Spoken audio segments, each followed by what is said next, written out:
Good afternoon. It's 1:30 p.m. Tuesday. I don't know what date it is. Tuesday the 28th. So I just got out of the dentist. My mouth is numb. And I had a filling on this side. And then 2 weeks from now, they're going to get 3 up here. Then hopefully that'll be done. Tomorrow at UConn Dental, I will be having 1 4 deep clean done. And I'm trying to stay strong. I'm not a very emotional type of person. I do feel pain, more internal than external.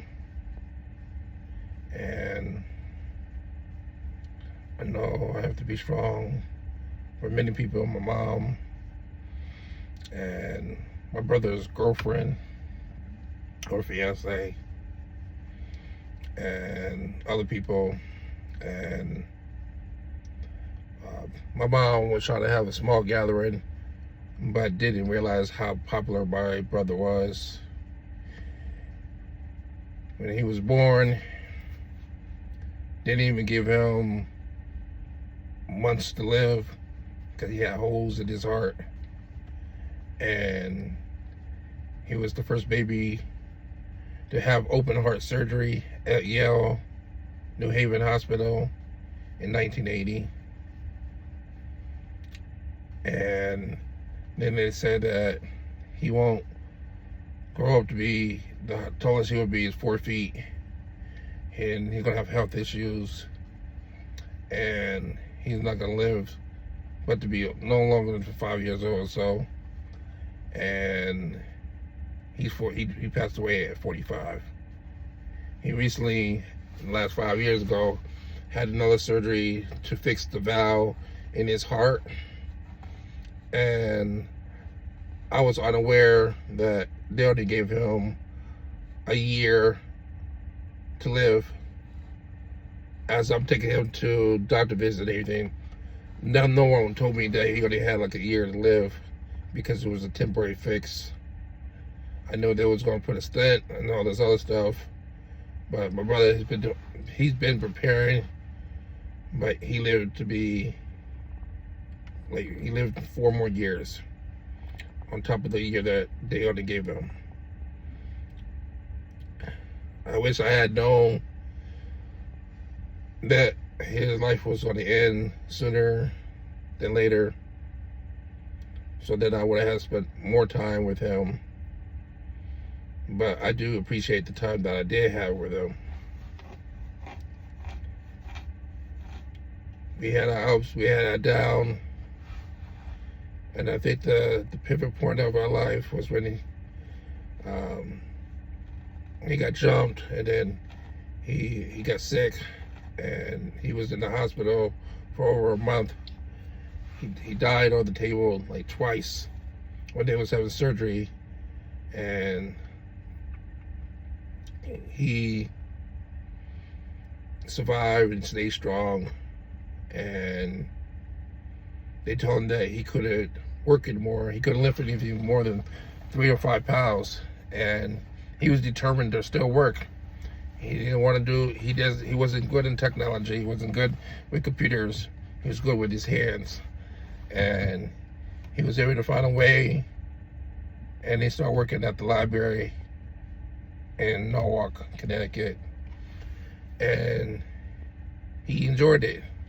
They even offered him keys to open and close the library, and he took it very seriously. And he told my mom that if he ever was to pass away, that make sure the keys go to only one person and one person only. I forgot her name, but my mom did honor that. So when he did pass, she got his keys and gave it back to the proper person. This was completely unaware about what happened to him. He went to work and he wished my daughter's mother, Jen, a happy birthday. Because despite what me and her go through in the last 15 years, he stayed, he still was friends with her and looked out for my niece, even though she didn't know it.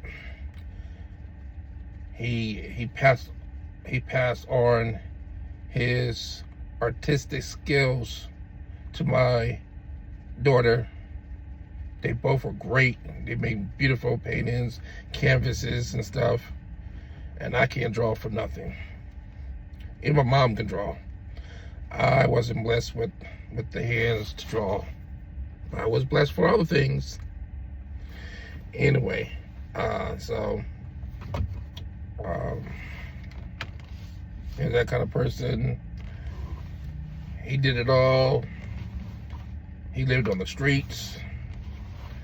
He had his own place. He did good things, he did bad things.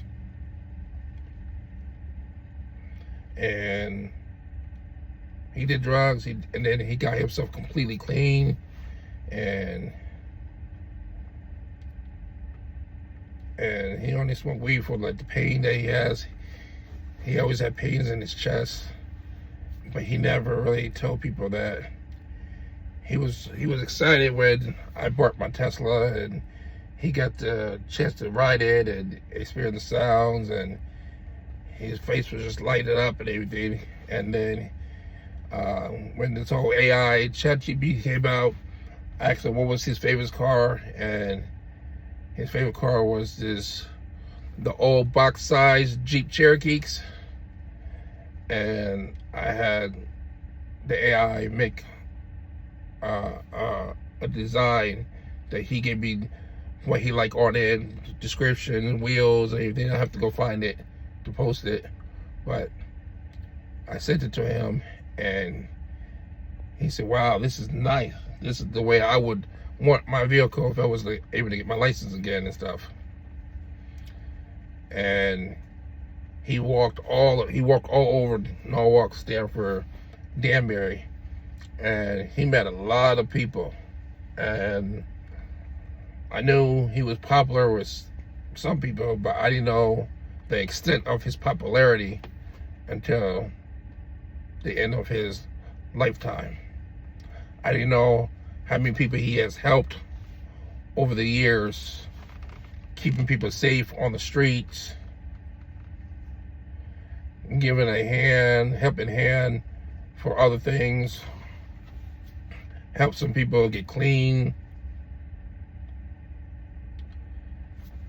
If he had money, he will always offer to help someone else if they was in the time of need. You know, he was struggling like I'm struggling, everyone else struggling. He didn't care. He wanted to make sure that everyone was taken care of. When my mom needed cameras in at her house and outside, he was the first one to get out there to do it. And he helped my mom around the house and stuff. He was just that kind of person. He was very helpful. Like I say, he works well with his hands. And we all know he's much taller than I am. He was cut. That man can eat. He could eat you at a house and home, not gain any weight. So he had a high metabolism. And my mom said that, he was God's child. God knew that he had a purpose in this life, and he never wasted his life. And he has 3 kids, and he loved Diamond, Raina, and Leland Jr. And unfortunately, his baby brother passed away the same year in 2025, but he still continued being in his kid's life. He never stopped that. He loved them very well, and it's just unfortunate that the kids lost both parents in the same year. I haven't seen Jordan in a long time, but we have kept in touch off and on through the years. And when things was getting bad, She introduced me to her best friend, Lily Thomas. I hope I'm saying her name right. She lives out in Alabama, and she also been watching over my niece, Diamond, and she's been a good influence on her. So I'm much appreciative of that, and glad that my daughter has great memories of her uncle from the time she was little until she now. We went out to amusement parks. We walked through Sleeping Giant in New Haven. We went to Quasi, Six Flags. My daughter and my brother both love Chipotle. I got pictures of that, which I will post. And I know my daughter hasn't said much of it, but I know she's hurting. She might not always love her father. Sometimes she even said I was a terrible father, but that was out of anger. But she never spoke bad about her Uncle Leland. She loved that man to death. And I'm glad that she got to experience 15 years of her life. And when she needed him, she was there, just like my other brother, Matthew. So, as of 2025, I lost two of my brothers, and I have one cousin. His name is Marcus. We like to call him Smooth, who's still alive, that still stays in touch with the family. And one day I will have a tattoo with his name and life and departure on my arm. Just not now. Gotta get ready for surgery. But I will have that eventually. And maybe even have my daughter design his picture or something like that. And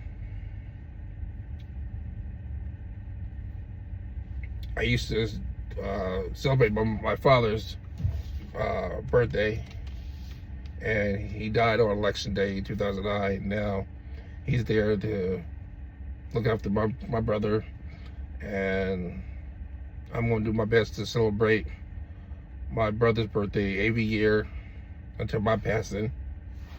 And I'm definitely going to celebrate his departure. Can't help it.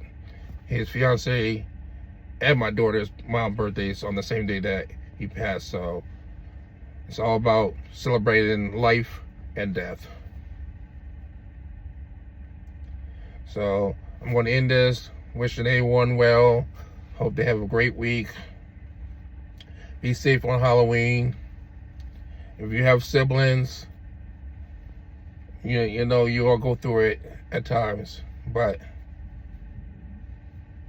they stay alive. Try to stay in touch with them. Try to see them a few times. Even go out to dinner or something and just reminisce of the past or what's going on in the present. Because you never know when, you just never know when the last time you're going to see that person. If it's because of health reason or because of an accident, you just never know. And once they're gone, they're gone. But their memories are forever. And I'm going to take the memories that I have of my brother and cherish them.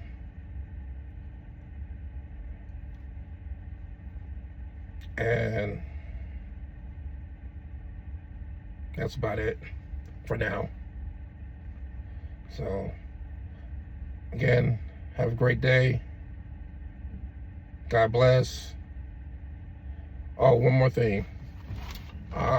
His funeral is on November 7th, next Friday, at the First Congregational Church by the Green. And he's gonna the viewing is from 10:30 to 11:30, And then following is the service, and then the burial. We also have, I might put a GoFundMe, but we definitely have contributions and donations to the funeral home, which I posted on both my TikTok and my Facebook. And if you need it personally, just ask me, just send me a message and I'll do that. Feel free to send me a text, 860-840-8504. And anytime until now, until the funeral, if you want to post any good memories you have with him, please do so on his page or mine. So thank you for being in his life, being in my life, my mom's life.